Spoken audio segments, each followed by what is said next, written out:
Good morning, good afternoon, and good evening. Hello, everyone, and welcome. Thank you for joining us. Thank you for joining us at the World Council of Credit Unions virtual event, Proactive Advocacy Strategy at Work. My name is Lena Giacomopoulos, and I serve as the Director for the Global Women's Leadership Network at the Worldwide Foundation for Credit Unions, partner to the World Council of Credit Unions. Before we get started, please take a moment to click the interpretation button at the bottom of your screen and choose your language, English, Spanish, or Portuguese, to make sure you can hear all of today's presentations in your preferred language. The World Council of Credit Unions has launched a more proactive thought leadership strategy to help inform and influence policymakers and standard setters on issues shaping the future of credit unions. Today's webinar highlights the first two white papers released under this new approach. The first focuses on the ethical use of artificial intelligence for credit unions, exploring AI, how it can be integrated into daily operations while remaining aligned with cooperative values and ethical responsibilities to members. We will highlight some key considerations such as fairness, transparency, accountability, data privacy, and member control, along with looking at practical recommendations for responsible implementation. The second paper looks at how credit unions are using alternative means of identification to open member accounts. We'll look at examples from member countries, discuss how institutions are moving beyond traditional IDs for approaches such as biometric data, utility bills, and community attestations. By the end, you'll have some practical insights in both responsible AI adoption and innovative identification practices being used all around the world. If you have any questions as you watch today's discussion, please use the Q&A button located at the bottom of the screen and type in there your question. Now, we're going to bring our panelists and we will look at questions as time permits. Today's virtual event is being recorded and will be available this week on the World Council YouTube channel. Today's session, we are being joined by Paul Andrews, Vice President of International Advocacy, and Aaron O'Hearn, International Advocacy and Regulatory Counsel, both for World Council. Good morning, team, and welcome. Thank you. Thanks, Lena. Thank you. Where's my team here? There we go. Thanks, Lena, again, too. I just want to make sure folks see those QR codes so that they're able to take their phones and scan the QR codes if you have not had a chance yet to download our white papers. So the two that we'll be discussing today, I want to make sure everyone has a chance to just pull their phones up. It'll take you right to the download page. It's free to download and to use as a resource at your credit union or organization. So we'll bring it up again at the end, and you can also find it on our website at the World Council of Credit Unions under Advocacy, but we wanted to make sure folks had quick and easy access. So I hope folks will take just a minute here to scan those QR codes and download the white papers. Thanks again, Lena. You're welcome, and thank you, Aaron. Obviously, a lot of content here, a lot of information. We want to make sure everyone gets it in front of them. So we're going to start off here with, the big overarching question, the big why as to why did we do this work? What are we trying to accomplish here? And I'm going to start with the big one. I'm going to ask Paul. Paul, do you want to take that right at the start?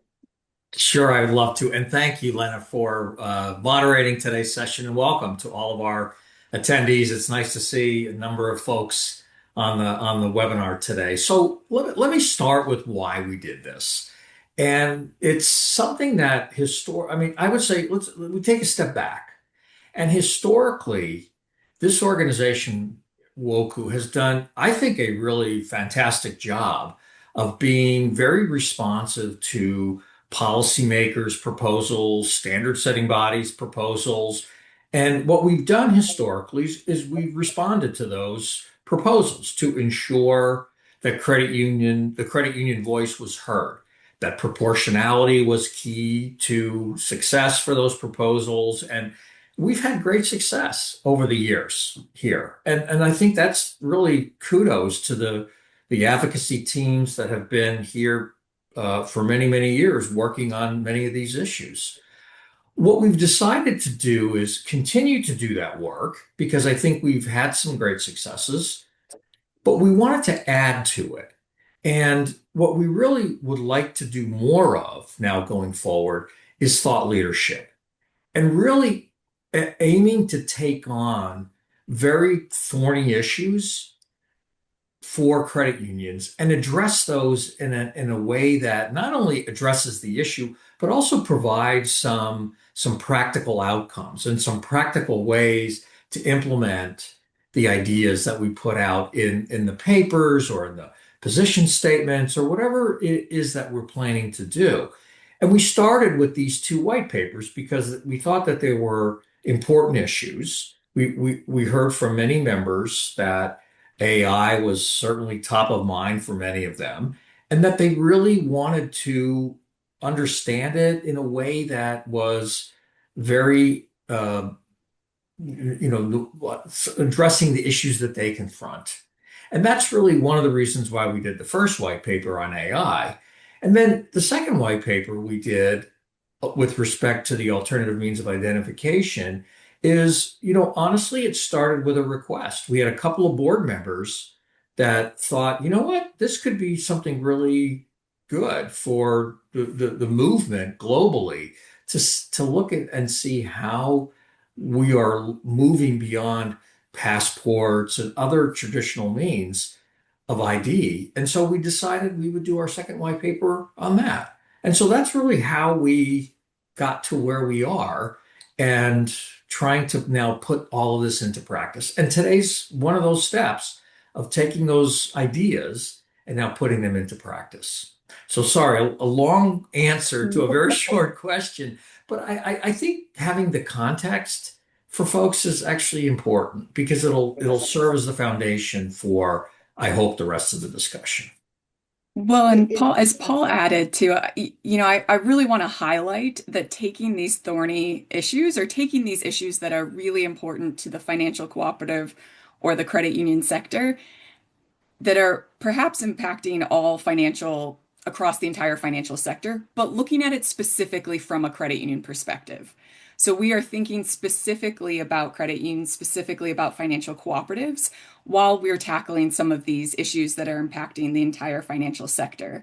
And so not only is it important to have these resources available to make sure that credit unions are thinking about this from their own unique perspective. We have our own unique model, we have our own unique services, and we want to make sure we're taking it from that lens, but that perspective is also shared broadly across the globe, whether that's with international standard setters, whether it's with national regulators and tools that they can share, so that here's a regulatory perspective specifically from the credit union sector to make sure that lens and that perspective is also thought through.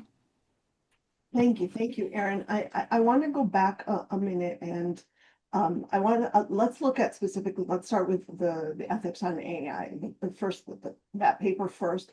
I think one of the key words that Paul talked about in his introduction was practical, right? Because I think that's a big thing for our audience and bringing it back to home to how does this work in our sector. Let's look a little bit at the AI paper. And Paul, you drew upon the Organization for Economic Cooperation and Development, the OECD principles. Do you want to talk a little bit about that and how that was used in the paper?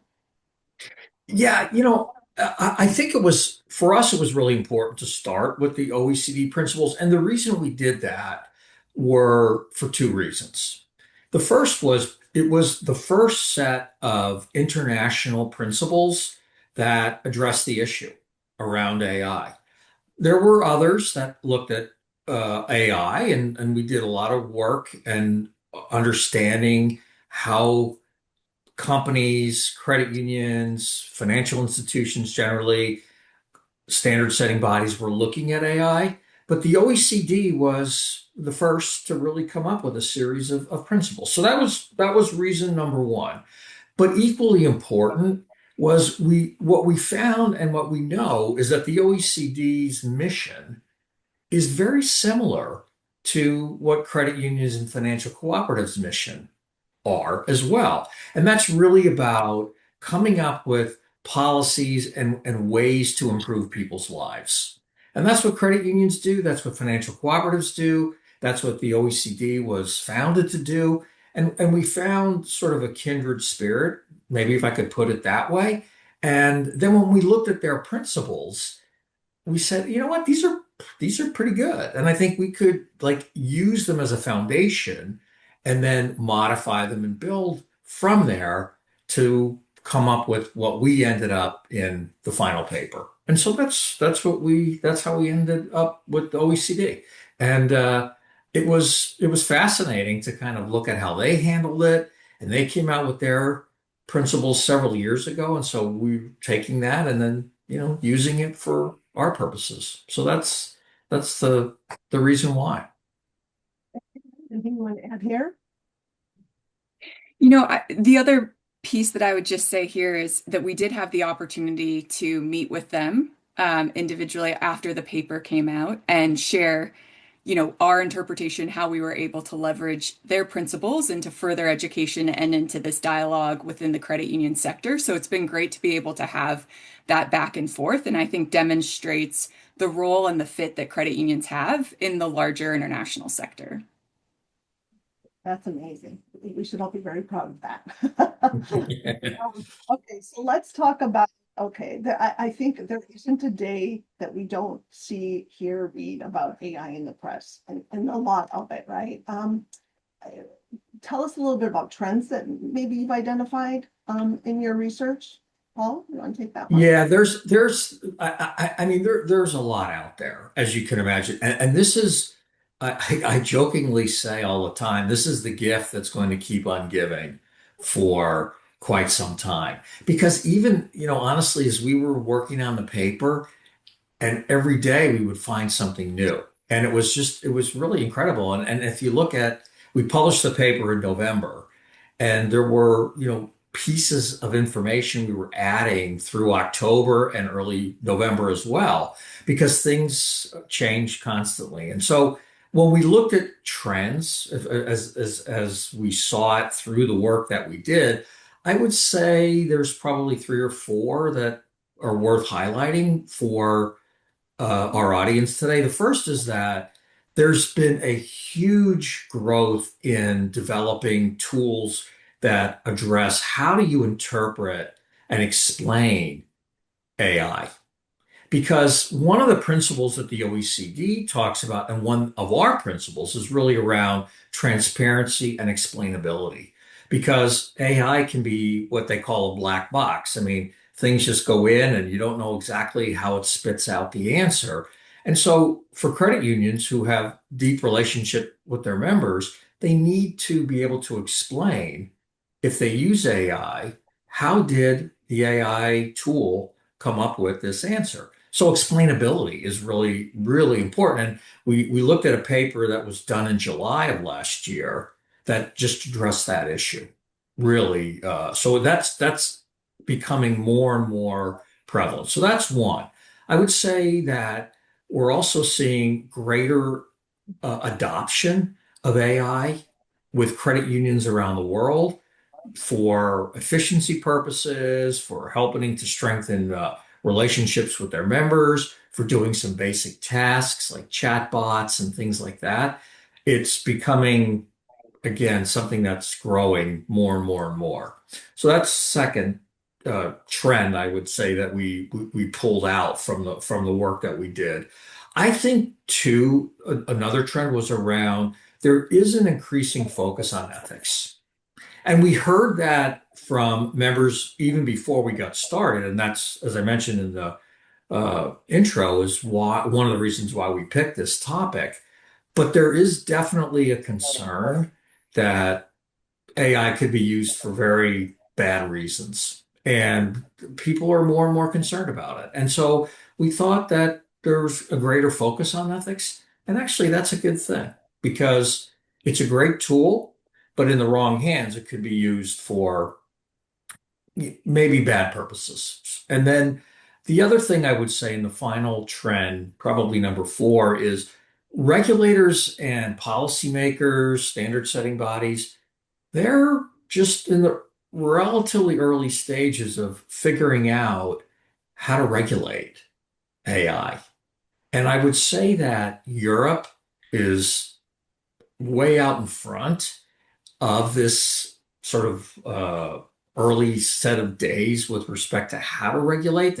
There's an Artificial Intelligence Act in Europe, which is being looked at and is probably going to be modified.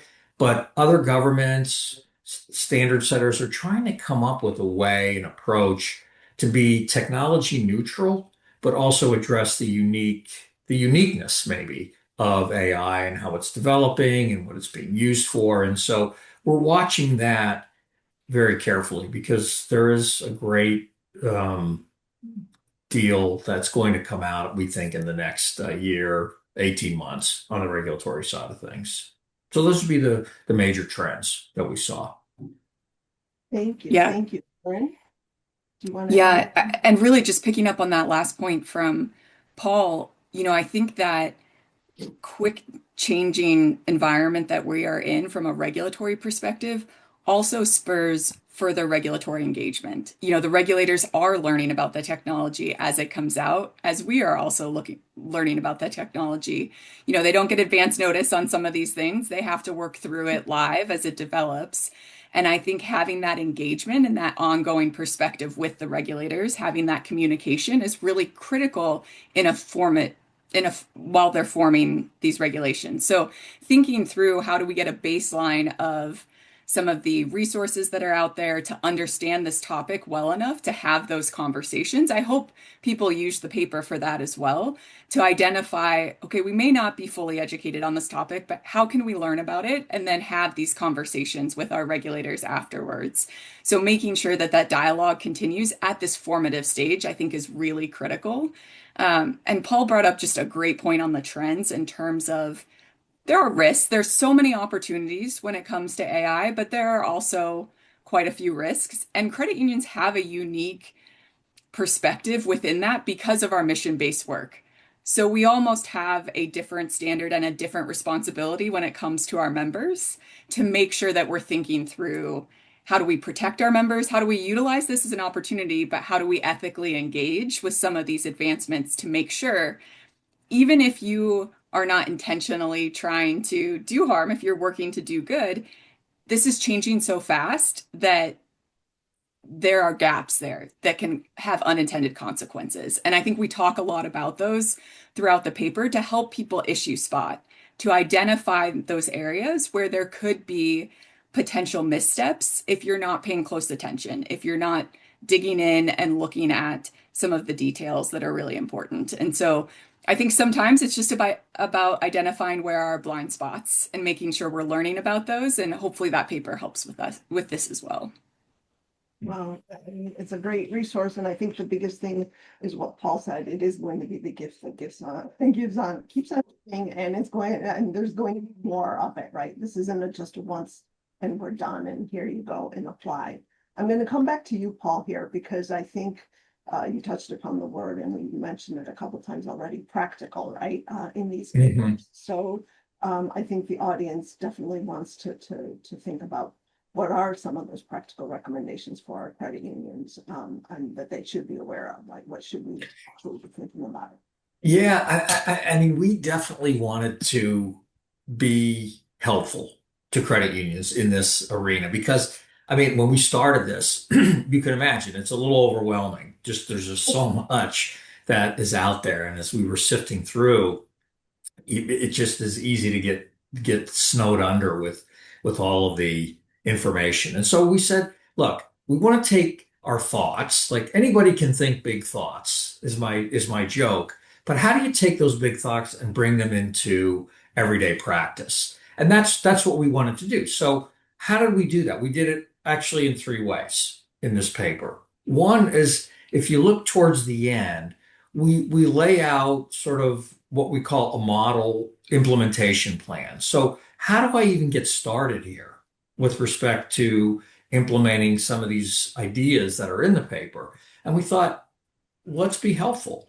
Is it perfect? We don't know. I mean, we're waiting to get some feedback from folks who may have actually used the model implementation plan to see actually how it works. But we felt a real obligation to try and at least put something out there for credit unions to look at and then adapt to their specific circumstance. So that was one of the ways we really tried to be practical, and we chunked it out into months. So like phase one would be the first 3 months, and then the next 3 months, and then ongoing from there. So we tried to make it into phases to make it a little more manageable. The second thing that we did was we put in some very real life case studies. We talked to credit unions around the world and said, how are you using AI? And we took their experience and molded it into scenarios. And so we talk about what was the scenario, the example of how they're using it, what were the ethical considerations that were considered, and then how did they do it? And it gives credit unions then something to look at, think about, and potentially implement and do the same thing.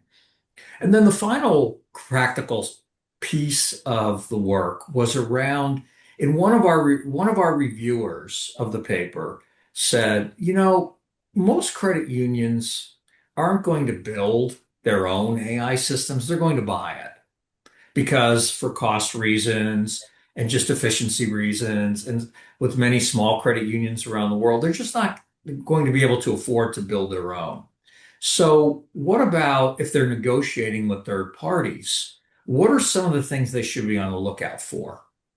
And we thought that was a really great suggestion. And so we put an appendix in the paper that sort of lays out some ideas about things they should be thinking about when it comes to their vendors if they are going to buy AI solutions, and questions to ask. We weren't trying to give legal advice by any means. That really isn't our role, but just some ideas for them to talk to their counselors, their advisors, and then the third parties to say, hey, we're worried about this. How do you handle this as our vendor? So that's really what we did. We attacked it in 3 ways. Okay, great. Thank you. We actually have a question here in the chat I'd like us to address from our friend Andrea. What do you see as the role of boards in oversight of AI, and to what degree? And specifically, how do they govern without getting into the operational side? That is I love that question. Because it really goes to board governance generally, I would say. And I mean, boards should oversee generally how AI is being implemented in their organization. They're not in there for the day to day. They're not in there to actually do the programming or talk to the vendor. That's what the management team is intended to do. But what the board's job is to ask the questions to management about why did you choose this particular approach? Why that vendor? Did you talk about this? Did you address this? Their job is to probe. That's their role. And if they're not getting the answers from the management around some of these issues, they need to keep asking until they get the answers. That's the role of the board. And I think that understanding that from the beginning is really important, but they do definitely need to be involved.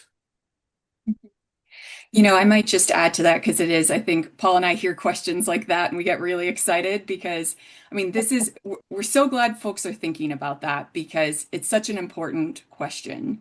So, a couple of things to add there too, thinking about baseline education to make sure there's enough general knowledge that they can ask those questions that Paul's talking about. So, again, doesn't have to be detailed, but we kind of separated out the executive summary. So creating some bite-sized pieces of information for the board to digest to make sure that they're getting, a holistic, broad, but not too technical of an explanation of AI.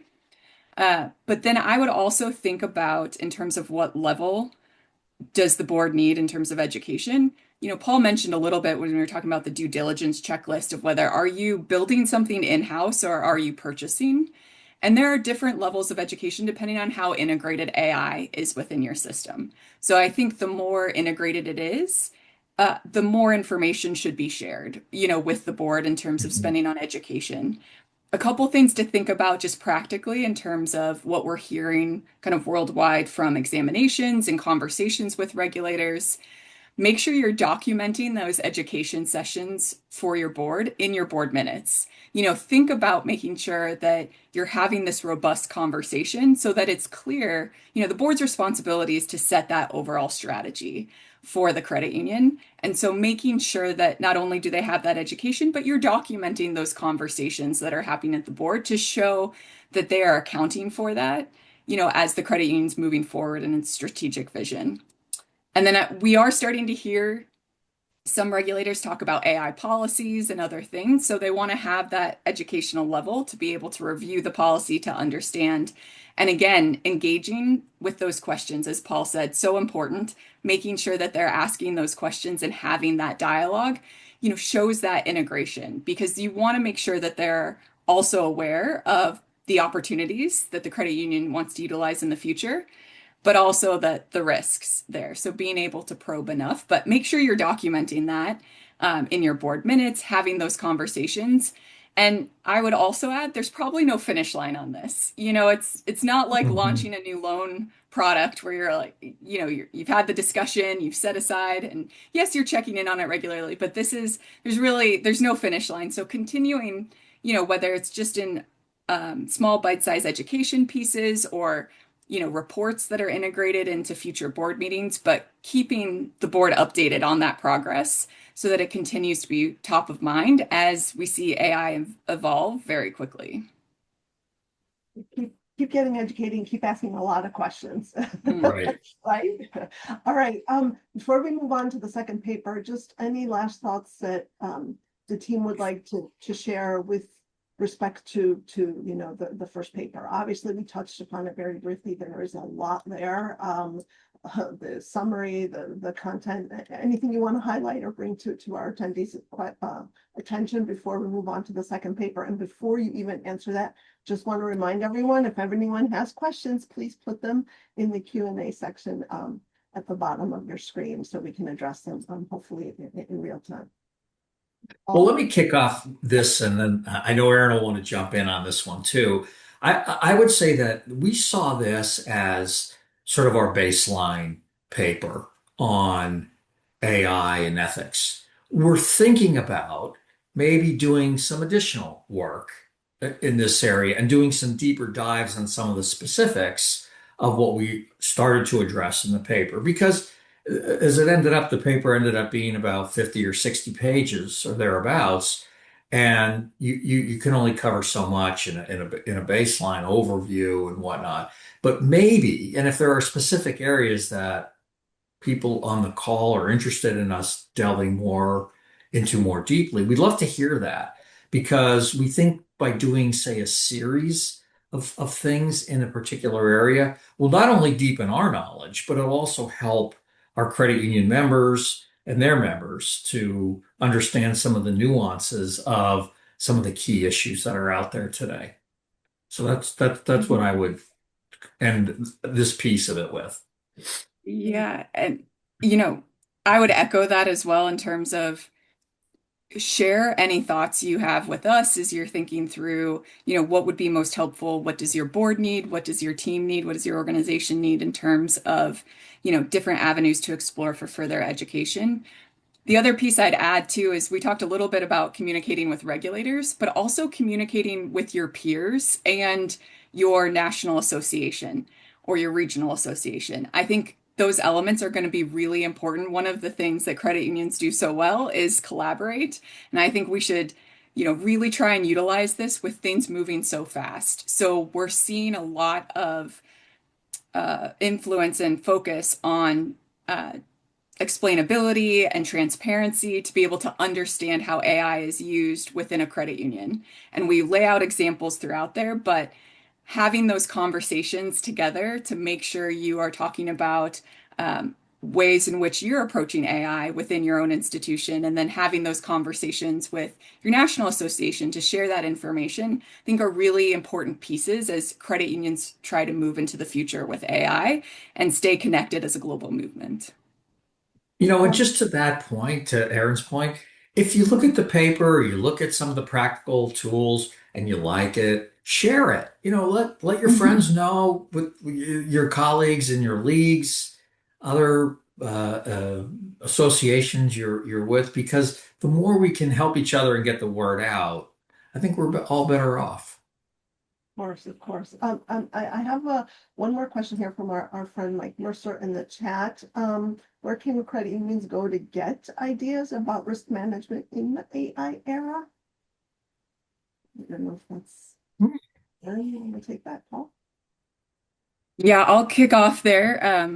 For Mike, glad you can join us on the webinar this morning. So it's a great question because I think risk management is going to be critical when it comes to AI, and you see some of the work and the guidance that's coming out from regulators. So I think again, I would point back to some of the national associations who are keeping a close eye in terms of what their national regulators are saying. We are watching from a kind of global international standard setting perspective as well. And so Paul mentioned Europe is coming out with a lot of information regularly on this. We're watching where their risk categories are going for some of these pieces. So that is a great suggestion too for perhaps another kind of evolution of some of the education that's going on. But I'd say start with your national, both regulators and the international standard setters there, and your national trade associations are really putting together information around some of this. So you think about what the NCUA is coming out with in the US and thinking about some of those risk areas, because I think they are applicable. So within the paper too, I know that we highlight a couple of those areas and those resources. So um, it's not always everyone's favorite part, but I really encourage people, especially on this paper. I know Paul and I spent a lot of time on them, the footnotes, to look at the sources that were used within the paper to make sure that you're thinking through, especially in some of those examples where we talk about the risks associated with different AI in lending, AI in underwriting, and some of those key areas that increase risks. I'd really encourage folks to look there as well. Paul, I don't know if you have other suggestions. Yeah, the only other place that I would suggest perhaps is for a very high level look would be looking at the Financial Stability Board at a global level. They're concerned about AI in particular with respect to financial stability. And so there is, I know in some of the work that they've done, they've looked at a high level some of the risks and risk management around that. So it doesn't probably get down into the detail perhaps that you may be looking for, but at least it'll give you a start for some high level ideas. Okay, I want to move on to the second paper, and we do have questions actually in the chat again about the AI. We're going to come back to that hopefully as time allows, because I think it's important to highlight some of the work that we did in this paper as well. So Erin, you want to just get us going here? Let's talk about the alternative forms of ID paper and some of the countries, regions. This was as a result of a request. Why did we do it? What are we looking at?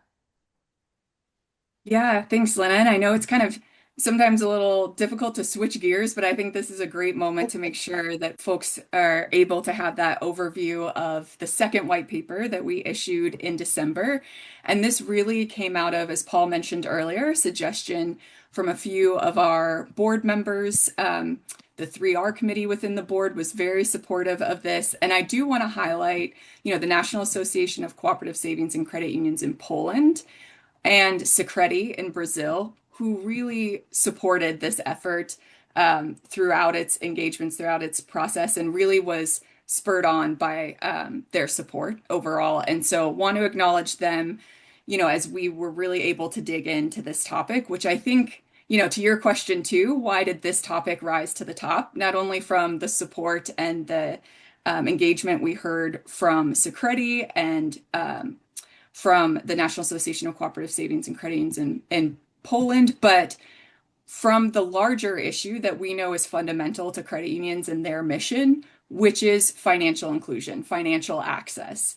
And we think, foundational to that is being able to open an account. And then you go one step further, or to have transactions or to engage with financial services. And one step further from that is identifying the person. We know that that is a step you can never skip when it comes to financial access, to engaging with financial services. And so we really felt like this topic, given its fundamental nature to financial inclusion, was important at a time where, globally, I don't know that it's ever been more important in terms of the changing dynamics we are seeing, increases in migration and immigration, unique situations for those really having trouble accessing financial services. Identification can be one of those seemingly impossible hurdles for members or potential members. And we wanted to help share some of those global stories and those global actions that we were seeing. And you mentioned we really did focus in on a couple of key countries, which includes Poland, Ireland, Brazil, and the United States. We felt like there were examples there that could share information for the broader global movement. And as well, the international standard setters. We've seen movement in there in that perspective as well. So we wanted to make sure that on this particular issue, we were able to share global information and information from great examples, across the credit union movement. Okay, Paul, anything you want to add here? No, we just, again, to Aaron's point, want to really thank our colleagues in Poland and in Brazil for helping us here. I mean, and supporting us. They not only supported us throughout the process, but reviewed the paper, gave us some very helpful comments, and we made adjustments in it because of their review. And we're just very grateful to them. And that's how we would like to work together with others on the call today. I mean, we are always looking for help and suggestions and thoughts, and this was a great example of a real partnership, I would say.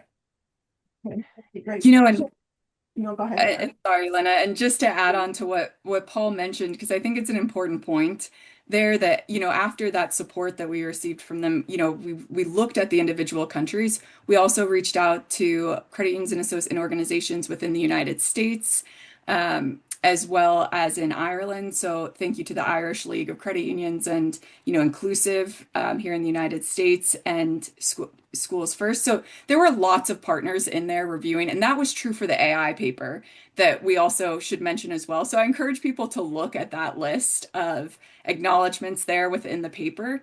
That review structure is really important to us. I think that's why we wanted to mention it as well, because we want to make sure that it is practical and helpful to credit unions on the ground, and also truly reflective of the situation that they're facing, or the regulations that they're dealing with.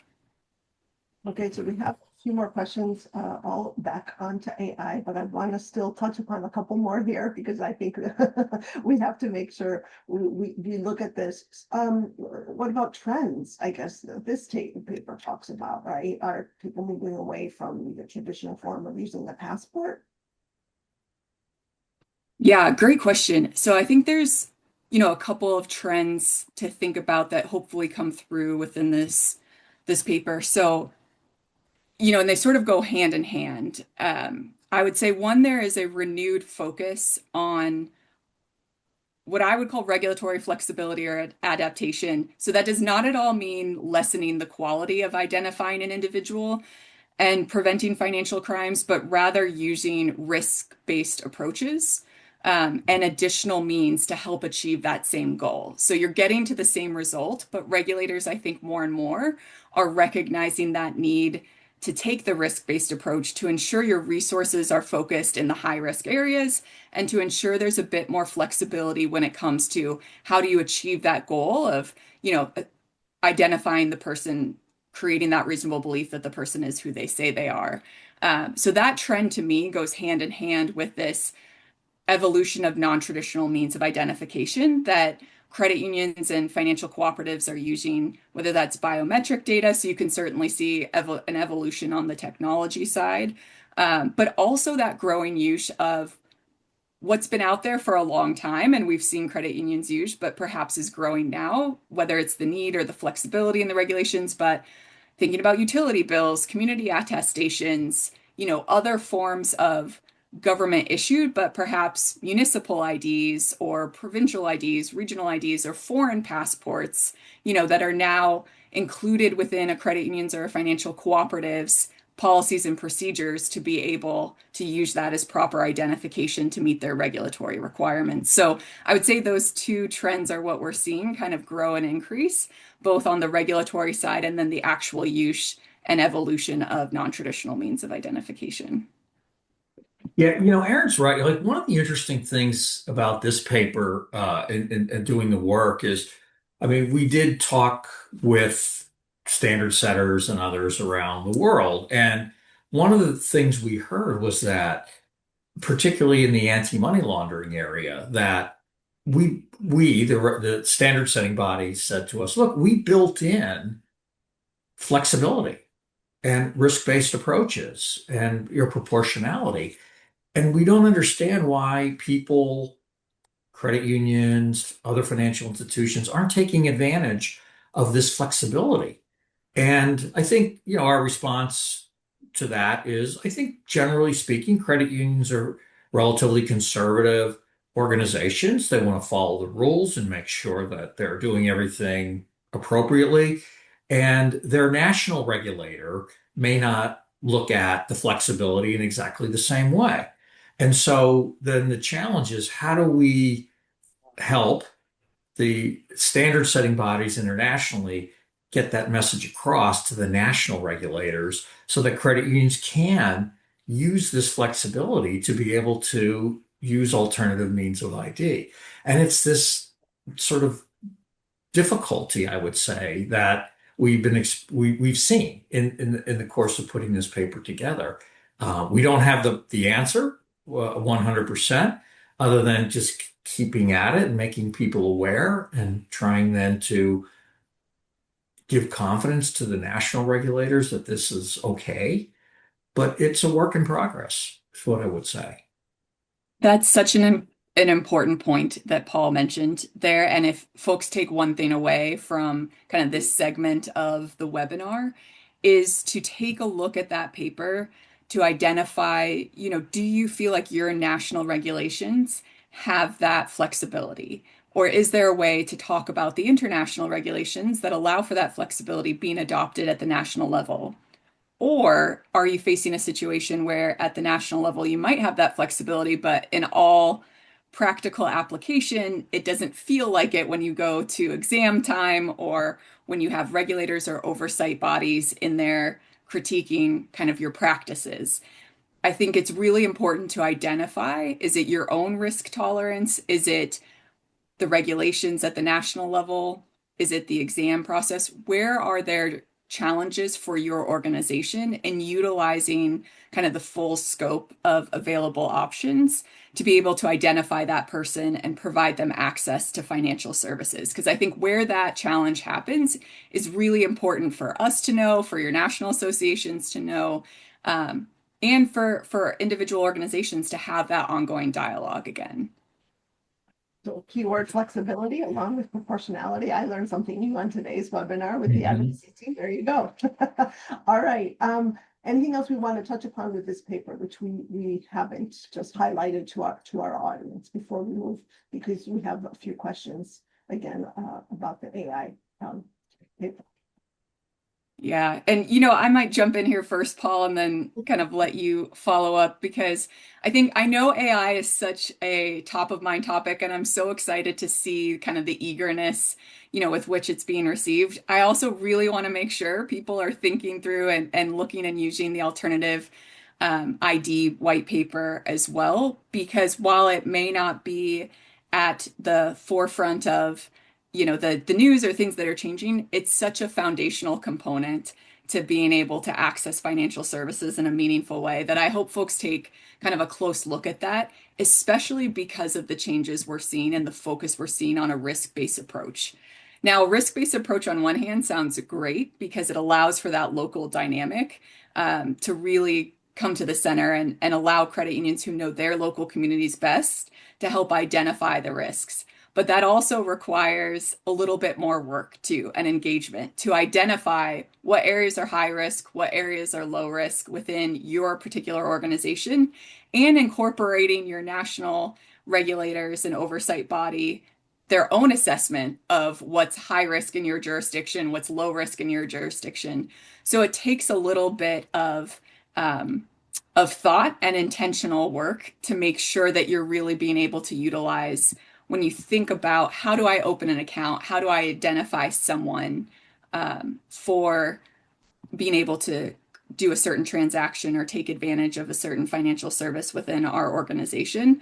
So I would really highlight kind of that risk-based process and think through that as well. You know, we lay out a few other key principles, and one that intersects with AI as well, thinking about that technological innovation. Are there ways, as you're exploring some of this, to incorporate developing technologies throughout that process as you're thinking about how do I properly identify someone and how do I make it more accessible and perhaps a little bit less stressful for our members to be able to go in and access those services. And then I know that we've talked, I think I'm a broken record when it comes to regulatory dialogue and also kind of that dialogue with your peers, but extending that, especially in this area, to collaboration across the community.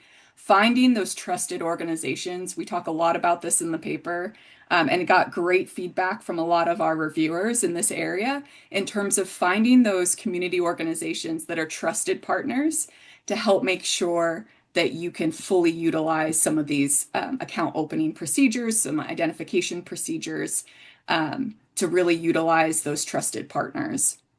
And then education and outreach. I mean, this is core to who credit unions are. So I'd say take a look at how other credit unions are doing that within, you know, their systems for education and outreach. I think there's some great examples in there. I know we didn't get a chance and we're so close on time to delve into some of the specifics, but I'd really encourage folks to take a look at the individual country sections that are within the paper. So within Poland, Ireland, Brazil, and the US, we did have reviewers from each of those countries to be able to share and give a sense of what's their kind of process, what's their regulatory environment, to be able to compare that to what they're doing. And certainly the information are in there around the international standard setters that people may not realize that a lot of these conversations actually start at the international level rather than, you know, at a national level when it comes to these anti-money laundering, counter-terrorist financing, and risk-based procedures for identification and preventing financial crimes. Those are global dialogues happening, so we want to make sure credit unions have access to global information about how credit unions are accomplishing this. And Lena, just if I could pick up on just one point that Aaron raised, which is around education. And I know we talked about that in the AI paper and also here. And as Aaron rightly says, education is so key. To me, it's also part of the staff of a credit union to educate and train the staff of those that are on the front lines to ensure that understanding what are fraudulent IDs, and so that they help them be detectives, if you will, with respect to whether something looks suspicious or not. And it often will take some time and some training to get the staff up to speed on whether a particular type of ID is a recurring one that isn't real or true. And that's important because staff is the first line of interaction with a potential member. And then related then is education of members to also let them know that, you know, they may be not aware that there are other ways to verify who they are and identify themselves to be able to open an account. And that's not only through education, but it's also through building trust. And that's where credit unions really excel. And it's just two components of education that we don't want to overlook because boards are important, regulators are important, but so is the internal team of a credit union and the potential members as well. Thank you. And I'm glad you closed off with members because we're forgetting the full circle of all of this is to provide better services for our membership base, right? Getting the information and then how we're better serving them. I guess I'm going to start with, going to come back before we close up the official part of the webinar, but I want to address some of the questions. I'm going to go to Juma's question, Simuelo, if we're pronouncing it correctly. Is it possible to have a credit union that has implemented AI for the last 1 year or more that management could share with us the merits and demerits, especially in the area of risk management? Very, very specific. Well, we did give, and maybe I I'm mean, not fully understanding the question, but at least, but in the paper itself, we did provide what I would call real life examples of how credit unions are actually using AI. Um, Maybe offline we can put you in touch with one or more of those that we talked with that may be able to talk more specifically with you about what they did and how they did it and why they did it. But that we didn't name names, of course, in the paper itself, just for normal reasons. But happy to help if we can put you in touch with specific credit unions. okay, thanks, Paul. I want to look at, we have another one from Joseph Hodge. Similar in terms of AI internal auditing. How could, I guess, how could it be used to enhance his work in internal auditing? Also very specific. I don't know if we have touched upon that in the paper or in parts of the paper. Yeah, we did not. We didn't touch on that specific issue. I think there are sufficient resources, though, within the paper that are likely to give at least some high level guidance on that. Um, but I don't know that I have anything very specific to share on that specific question of internal audit. Yeah, it is a good question though too, because we'll keep thinking about that in mind as we think about what are the key areas that people are interested in learning about more when it comes to, different facets of AI and how it's implemented within the credit union. I think that internal auditing is an interesting question because it not only is one where I think eventually, we'll see more and more credit unions using AI within there to help automate some of that process, but also internal auditing, I think will be important in other departments of the credit union when they start using AI. The internal auditing will actually be auditing, the AI usage as well. Mhm. So it'll go both directions for internal auditors, both as a tool and as another responsibility to make sure is conducted properly within the credit union. So we'll certainly take that suggestion away as well. Yeah. Oh, okay. We'll touch upon one last question here, because then I want to ask the big, I think, question that everyone wants to know. What area, I guess, credit unions does AI not replace? I think that's a very, very big, difficult question. I mean, if you have a quick minute and a half answer to it, but Well, it's always dangerous to predict the future, but it doesn't stop me from doing that. It's okay. I don't mind. I think AI will never replace the human touch when it comes to just looking someone in the eye and having that connection. I mean, AI can do a lot of research, it could do fact gathering, it could synthesize a lot of data, it could do many, many wonderful things. But when it comes to just ensuring that you know the person, it's hard to put my finger on it exactly how to say it, but I just don't think that human intervention, when it's needed, will ever be replaced by AI. I just don't see, at least probably in my lifetime, is my prediction on that. I agree. I'd also add, I think that uniquely positions credit unions and financial cooperatives where maybe other larger financial institutions are not as well positioned because they're ingrained in the community and have a closer touch with what community members need and able to build that trust. So you will see a lot of attention and a lot of headlines around it, but that does not mean that the core of what credit unions are doing in terms of that member outreach and engagement and that member touch is going away.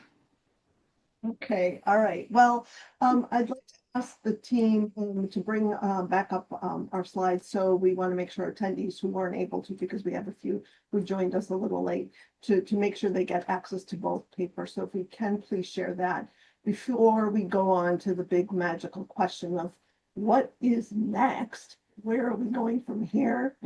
So our audience, you can see both papers are on there. We'll give you a few minutes to scan the QR codes for each paper if you haven't already.